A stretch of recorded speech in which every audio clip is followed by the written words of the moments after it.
Imagine, if you will, King's College, Cambridge, almost 100 years ago.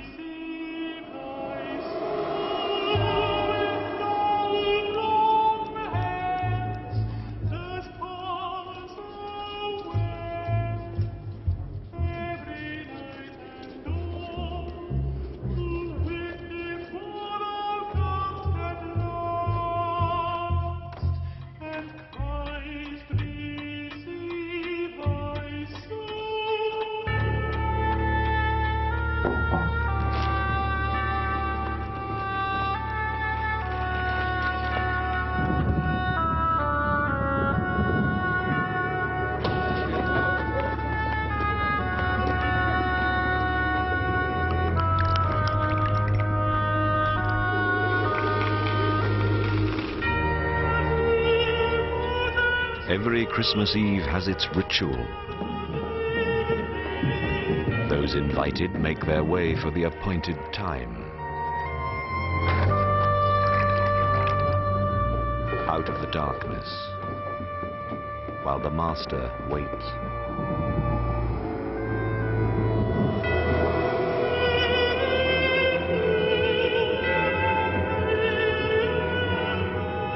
Montague Rhodes James, Provost of Kings, scholar, antiquary, and writer of ghost stories.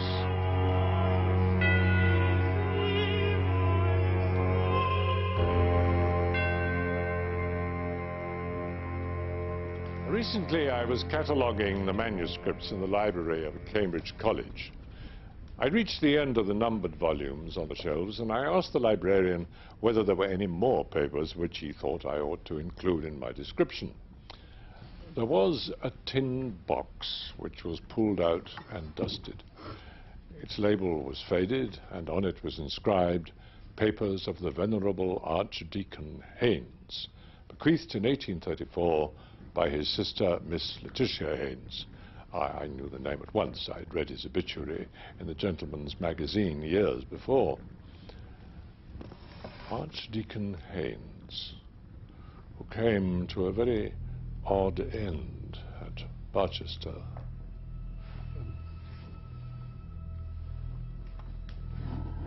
Dr. Haynes, already a mature man. Thank you.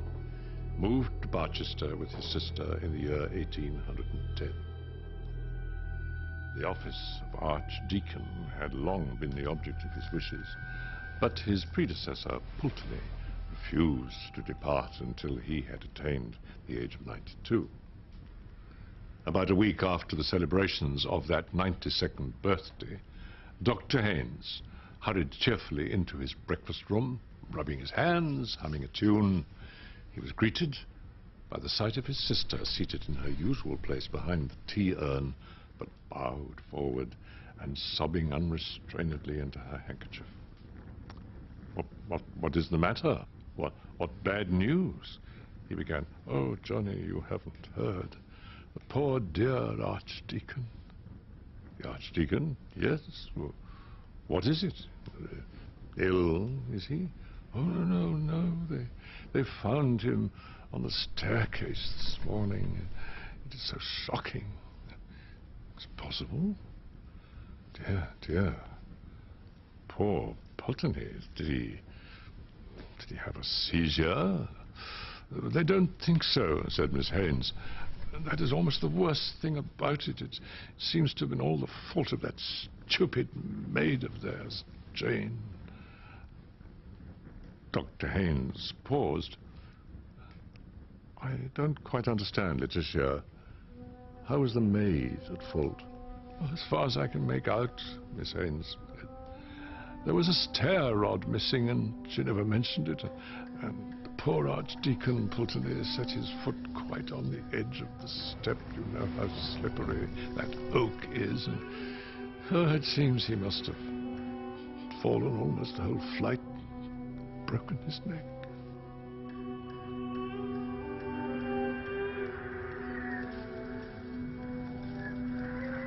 After standing in silence before the window for some minutes, Dr. Haynes left the room and did not appear again that morning. I need only add that the careless maidservant was dismissed forthwith, but that the missing stair rod was very shortly afterwards found under the stair carpet. Additional proof, if anyone needed, of extreme stupidity and carelessness on her part. For a good many years, Dr. Haynes had been marked out by his ability, which seems to have been really considerable, as the likely successor of Archdeacon Pulteney, and he wasn't to be disappointed. He was duly installed and zealously gave himself over to the responsibilities of his new position. Functions, as he discovered, sadly neglected by the late Archdeacon Pulteney. Look in Haynes' journals. He lists what Archdeacon Pulteney has failed to do. Dues uncollected for 12 years, no visits for 7 years, 4 churches in disrepair, his deputies nearly as incapable as himself.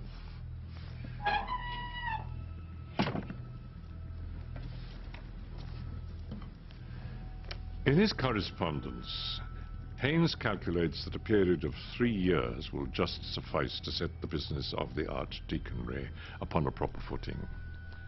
And so it proved. Now he begins to take an interest in the fabric, furniture, as in music. There is a draft of a letter to Sylvanus Urban, which I don't think was ever sent, describing the stalls in the choir.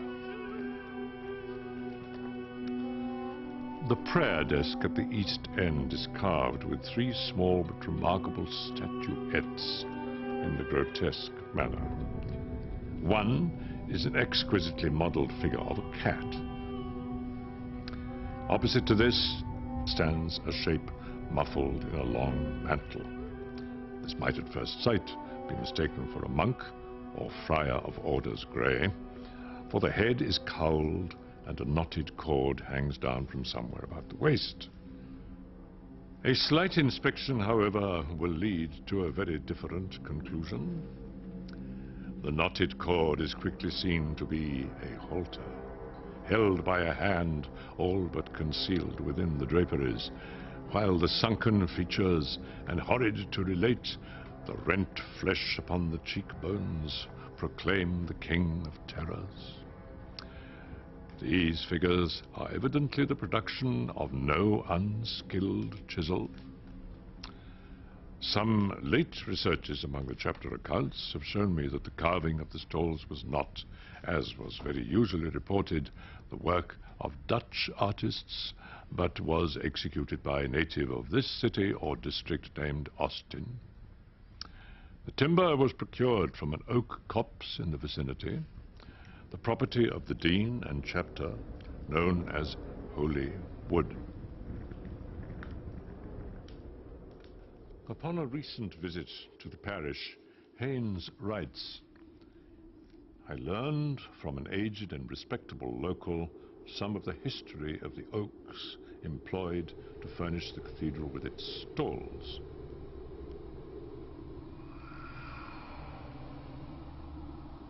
Of one tree in particular, which stood near the center of the grove, it is remembered that it was known as the Hanging Oak."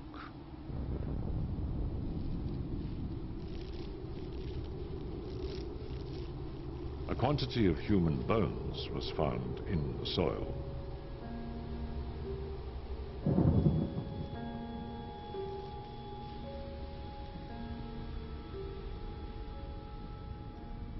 To return to his career, as it is to be gathered from his diaries, those of his first 3 years of hard and careful work show him throughout in high spirits, and doubtless during this time that reputation for hospitality and urbanity, which is mentioned in his obituary notice, was well deserved. After that, as time goes on, I see a shadow coming over him, destined to develop into utter blackness, which I can only think must have been reflected in his outward demeanor. He commits a good deal of his fears and troubles to his diary. There was no other outlet for them. He was unmarried, and his sister was not always with him. But I am much mistaken if he has told all that he might have told. I shall give you, gentlemen, some extracts. August 30th, 1816. The days begin to draw in more perceptibly than ever. Now that the archdeaconry papers are reduced to order, I must find some further employment for the evenings, hours of autumn and winter. It is a great blow that Letitia's health will not allow her to stay through these months. Why not go on with my defense of episcopacy? It may be useful. September the 15th. Letitia has left me for Brighton. October the 11th, 1816. Candles lit in the choir for the first time at evening prayers. It came as a shock. I find that I absolutely shrink from the dark season. November 17th, 1816. During the Magnificat, I was, I regret to say, almost overcome with sleep. My hand was resting on the back of the carved figure of a cat, which is the nearest to me of the three figures at the end of my stall. I was not aware of this, for I was not looking in that direction until I was startled by what seemed a softness, a feeling of rather rough and coarse fur, and sudden movement as if the creature were twisting round its head to bite me. The impression of the unpleasant feeling was so strong that I found myself rubbing my hand upon my surplice.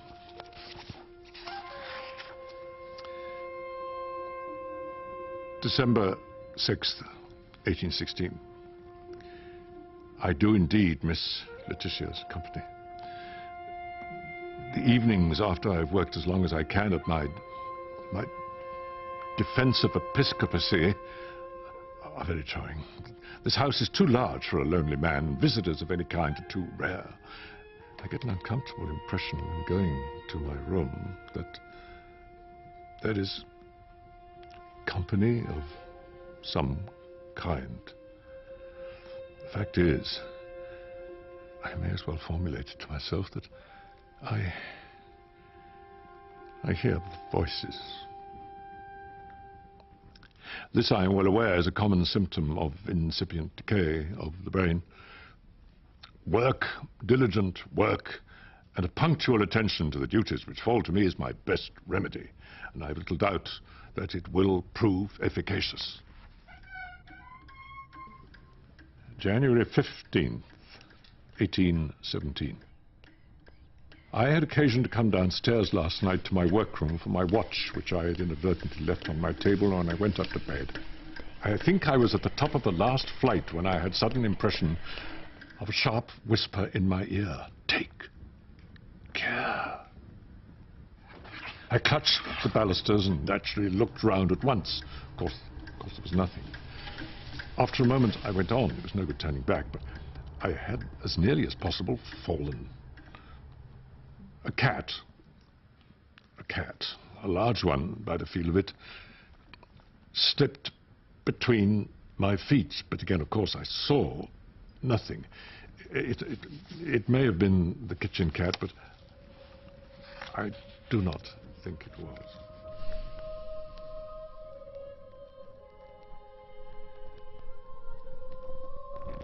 Now, I digress to mention a document which, rightly or wrongly, I believe to have a bearing on the thread of my story.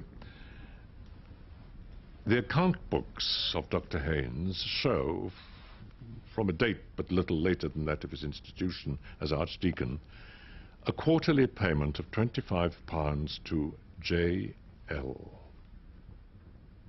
Nothing could have been made of this, and it stood by itself. But I connect with it A very soiled and ill-written letter, which was in a pocket in the cover of a diary. There's no date or postmark, and deciphering is difficult. It appears to run, "Dear Sir, I've been expecting to hear of you these last weeks, and not having done so, must suppose you have not got mine, which was saying how me and my man had met in with bad times this season. All seems to go cross with us on the farm, and which way to look for the rent we have no knowledge of it. This been the sad case with us, if you would have the great liberality, probably, but the exact spelling defies reproduction, to send £40. Otherwise steps will have to be took which I should not wish. As you was the means of me losing my place with Dr. Pulteney, I think it is only just what I am asking. And you know best what I could say if I was put to it. Your obedient servant, Jane Lee." About the time at which I suppose this letter had been written, there is in fact a payment of £40 to J.L. We return to the diary. October 22nd, 1817. At evening prayers during the Psalms, I had that same experience which I recollect from last year. I was resting my hand on one of Austin's carved figures, as before. I usually avoid that of the cat now. And I was going to have said, a change came over it, but that seems to be making too much of what was a physical upset in myself. At any rate, the wood seemed to become chilly and soft, as if made of wet linen.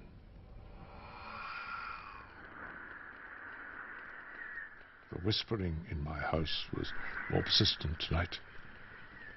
I seemed not to be rid of it in my room. A nervous man, which I am not, and hope I am not becoming, would have been very annoyed, if not alarmed, by it. The cat was on the stairs tonight. I think it sits there always. There is no kitchen cat.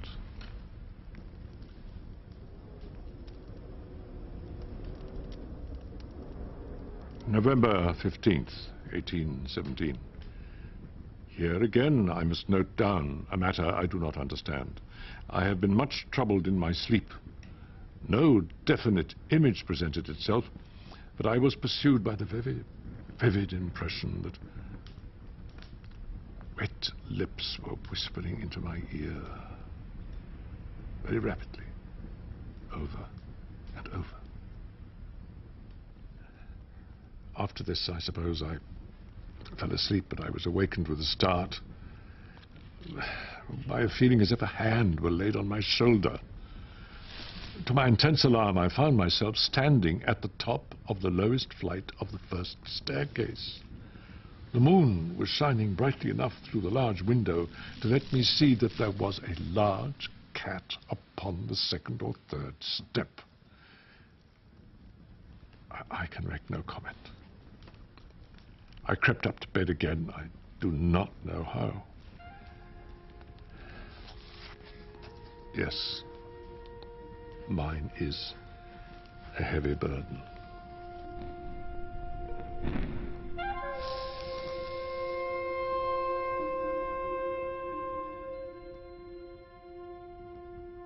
Then follows a line or two which has been scratched out. I fancy I read something like, "acted for the best." Not long after this, it's evident to me that the Archdeacon's firmness began to give way under the pressure of these phenomena. I omit, they are too painful, all the lamentations and beseeching and praying. Throughout this time, he is obstinate in clinging to his post. He tried to distract himself, inviting visitors to his house. January 7th, 1818. I prevailed on my cousin Alan to give me a few days, and he's to occupy the chamber next to mine. A still night. Alan slept well, but complained of the noise of the wind. My own experiences were as before, still, whispering and whispering. What is it that he wants to say? January 9th. Alan thinks this is a very noisy house. He thinks, too, that my cat is an unusually large and fine specimen, but very wild. January 10th, 1818. Alan and I in the library until 11. He left me twice to see what the maids were doing in the hall. Returning the second time, he told me that he'd seen one of them going through the door at the end of the passage, and said if his wife were here, she would soon get them into better order. I asked him what colored dress the maid wore. He said grey or white. I supposed it would be so.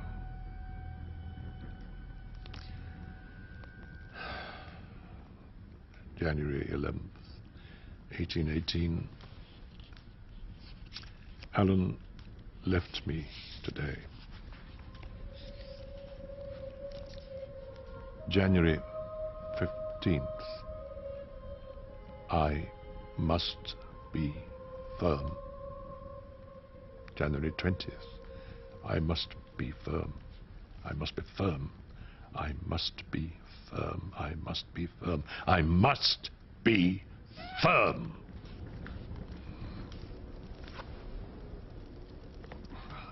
These words, I must be firm, occur again and again on subsequent days. Sometimes they're the only entry. They are in an unusually large hand. I must be firm. And dug into the paper in a way which must have broken the pen that wrote them. Apparently, the Archdeacon's friends did not remark any change in his behavior, and this gives me a high idea of his courage and determination. The diary tells us nothing more than I have indicated of the last days of his life.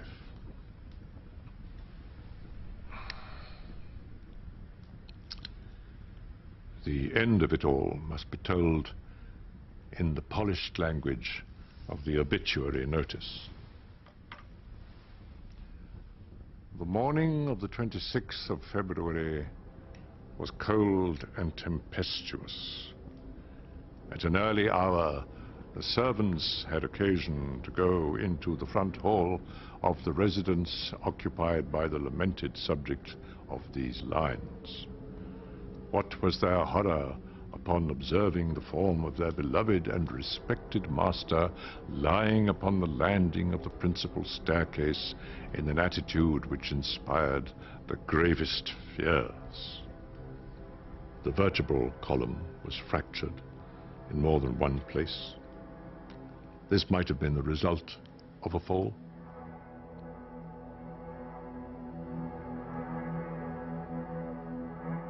It appeared that the stair carpet was loosened at one point.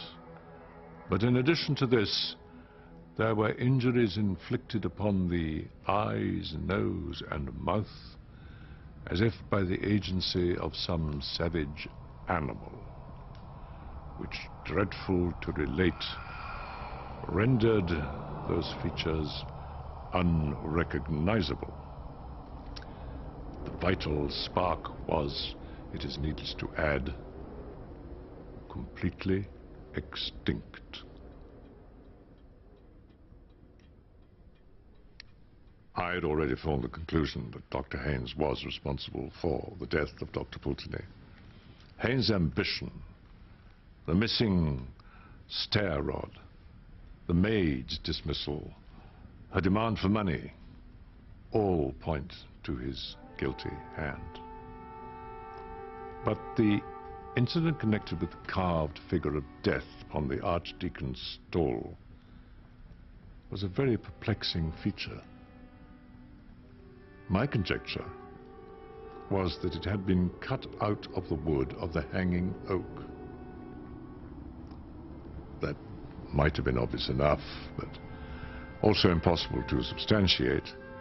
However, I paid a visit to Barchester, partly with the view of finding out whether there were any relics of the woodwork to be heard of.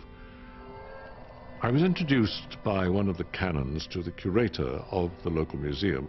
I told this gentleman of the description of certain carved figures and arms formerly on the stalls, and asked whether any had survived. He was able to show me the arms of Dean West and some other fragments. These, he said, had been got from an old resident who had once owned a figure, perhaps one of those which I was inquiring for.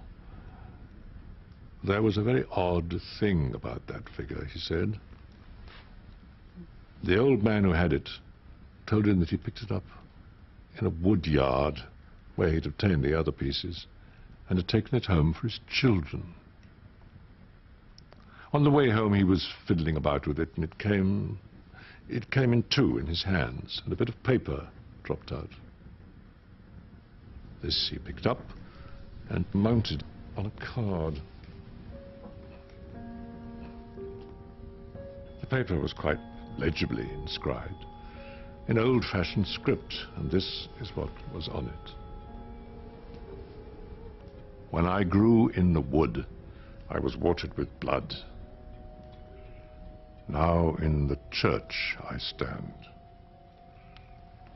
Whoso touches me with his hand, if a bloody hand he bear, I counsel him to beware, lest he be fetched away either by night or day, but chiefly when the wind blows high on a night in February.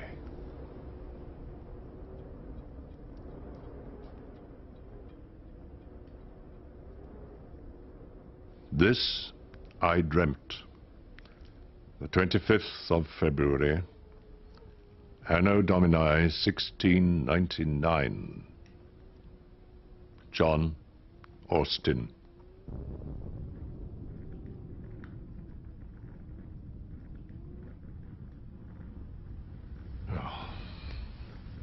I suppose it's a charm or a spell, something of that sort, said the curator. Yes, I said, I suppose one might.